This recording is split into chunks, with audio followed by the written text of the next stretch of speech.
So, a bit later than expected. It is 5:45. 25 times up the hill plus exercises took us 3.5 hours. Just over 3.5 hours. And we're all in pretty good form and we all did it brilliantly. And so I'm going to ask young Jane if I can work out how to turn this round. I can't, so I'm just going to turn me round. So, young Jane. Hello. How was that challenge? Tough, really tough. When I told you what you had to do, what were you thinking?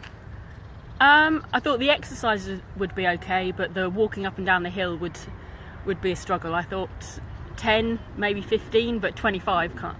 Yeah. And that was the tough bit. And I apologise that I'm shaking. I can show you how solid. Look how swollen my hands are. Fluid retention and a shaky camera, I'm afraid. So, at what point in that did you think, "Oh my God, I've got however many to go"? Probably at 12, when I thought I was halfway and I wasn't quite halfway. Yeah, that's progress. Mine was about 6. But I thought I was going to break it up 5, then do some exercise 5, and then do some more. Yeah. And actually, I did 5, then I did some exercises, not a full set, and then I broke it up as I went along the rest of the way. But at no point did you really stop. No. In that 3.5 hours, it was pretty constant, wasn't it? Yeah. What was the hardest thing? That last 3. Yeah, I know. Down the hill. So I think it was harder I'm because eating my glucose as well. So. Yeah, she's replenishing. So we were all kind of doing it independently, but sometimes together. And what we worked out is that when we walked together, it was easier, right? Definitely. And I did a few with Joe, and then I did a few with Jane, and then I did one on my own, and that one was the hardest one. So it's definitely better together. Cheesy, but true. So, what was the thing that surprised you about it? Well, I knew we could do it. Why? Inbuilt belief. Coming from... Go on, plug me.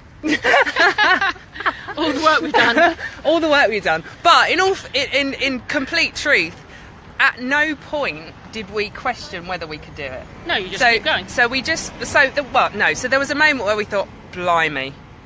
But then we just got on with it, which I think is symptomatic of this being our third challenge. Taking action, doing it. Taking action and just blooming doing it. Yeah. You did amazingly. Thank you. Right, she's going to keep stretching, otherwise she's going to seize up. We're going to go to the other one now, and our adjudicator going under the trees. Is this the most handsome adjudicator you've ever seen ever? No, Joe. That's Oh, and this one was pretty handy, ticking off the numbers. Sorry to interrupt you, my darling. I need to ask Joe some questions. So, how was it? Hard. That's exactly what Jane just said. I hurt a lot. But when I told you what you had to do, what was the first thing you thought?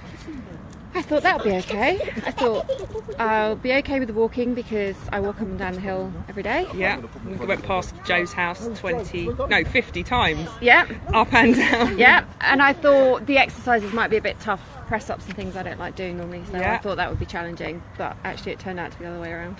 Yeah. At which number was it that you thought, oh my God? 12. Exactly the same as Jane again. 12. Mine was 6. I think this is brilliant that it was 12. Do you think that's because it was the not quite halfway point?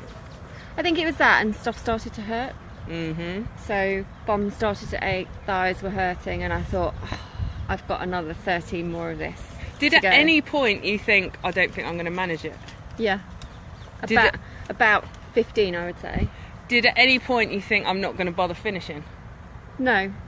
I didn't think that, but I thought this is going to take me a long time. And my strategy of doing 5 walks and then exercise, I thought I'm going to have to revise my strategy and maybe do 3 walks and some exercise. But then I hit a point at about 18, 19 where I thought, you're so close to hitting the 20, you may as well just hit the 20, do your exercises, and then you've only got 5 more. Okay, so for people that don't know that are watching this, the people that are doing this today, us 3 are the UK contingent of my mastermind group. The final day is today, and I'm a little bit sad but elated at the same time. So out of all of the challenges that you've done, has this been the toughest? Yes. what are the lessons that you've drawn upon today that have helped you finish that with quite a lot of ease? Looking at you, it looked quite straightforward. Didn't feel straightforward. I think the fact that we did the triathlon in February, and for that I had to really mentally prepare because I was terrified of swimming. So the biggest hurdle for me in that was overcoming my fear of the water, and after completing that challenge and not being scared of the water, I just thought if you can do that, you can do anything. So at point 12 in that, I just thought, this is what marathon runners have to deal with. It's that mental tiredness that you hit that wall, that it's not physical at that point, it was mental, and you just need to work through it. And actually I just had to sort of talk to myself in my head and say, just enjoy your own company, enjoy the peace, just enjoy the fact that you're moving and you're outside, and it was raining, so it wasn't the best weather for part of it, but I just thought, just enjoy this peace and quiet and just enjoy this mental space, and just think about the fact that you're climbing this hill and you're doing it, rather than just going, so you were basically putting into action what your last action has been. So in the last month we've all been doing one thing at a time, in order to get present and appreciate what's going on in that moment. So you basically maximised the moment. And I was tempted to get the phone out and do something on the phone, like ring somebody or text or watch my Facebook live. And then I thought, no, that's multitasking. Yeah. And you can't do that, because then you're just detracting from what you need to do, which is climb this hill. So you need to climb this hill, and you need to physically and mentally climb this hill. So and enjoy climbing it. At no point did you look miserable climbing it. No, I was still smiling. Yeah. So as the competitive one, am I? This is how we labelled you in about month 2, the competitive ones. Did you feel like the competitive one today? No, and I have to say my reflection is that I don't think any of us did, and I think that's the symptom of us focusing on the one thing.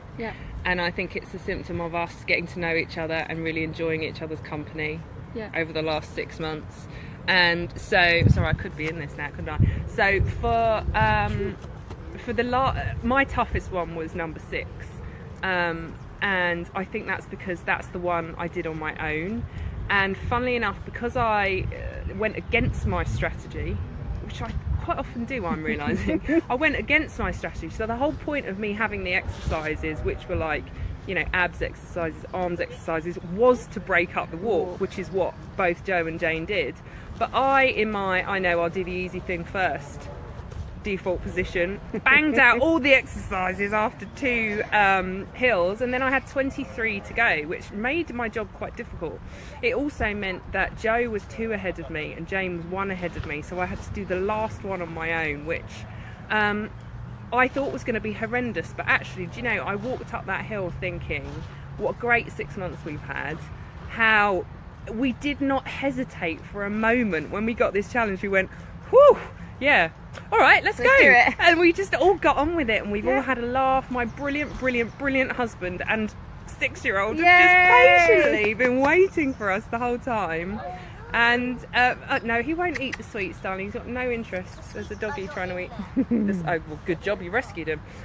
They've all been really supportive and ticking us off as we go along. We hope they have, otherwise we've probably done 28 hills if he hasn't been concentrating. No, we haven't. Good. He has been concentrating. That's awesome. So anyway, I hope you enjoyed this. Thank you for being part of the last 6 months. It's been amazing. It has been amazing. I'm sure this won't be the last time we do a challenge. And if you'd ever like to join one, if you would ever like to infuse yourself with the type of self-belief that we've now all got, then doing something that is enduring is the way forward. It doesn't always have to be 25 hills. I've designed this challenge around these 2 amazing women who I knew were completely capable of it, and I knew that it would be personally stretching for me as well. So you may be fit, you may have just done a grueling program, but when you do something like this that you wouldn't normally choose to do, it stretches a different part of your mindset, and it really takes you out of your comfort zone, because no one's gone up and down that hill 25 times before. I mean, there were people going to watch tennis matches and play sport and coming back 2 hours later going, are they still walking up that hill? Which was kind of comical. But anyway, I think it's, you know, stretching yourself this way is just the best way to see where your patterns are and to disrupt them. And I totally stole this idea from my coach Shanda Sumter and Jessie Itzler. who did this in the States, I think at the end of last year. And it took them 4 hours, so I was trying to find a number of hills that would be comparable, but at no point did I think it was going to take us 3.5 hours. But it's been amazing. We did it through sun and a lot of rain, and we've now got huge smiles on our faces. So if you want to be part of it, message me, comment below if this has been helpful and inspiring, and we'll see you very soon. Bye.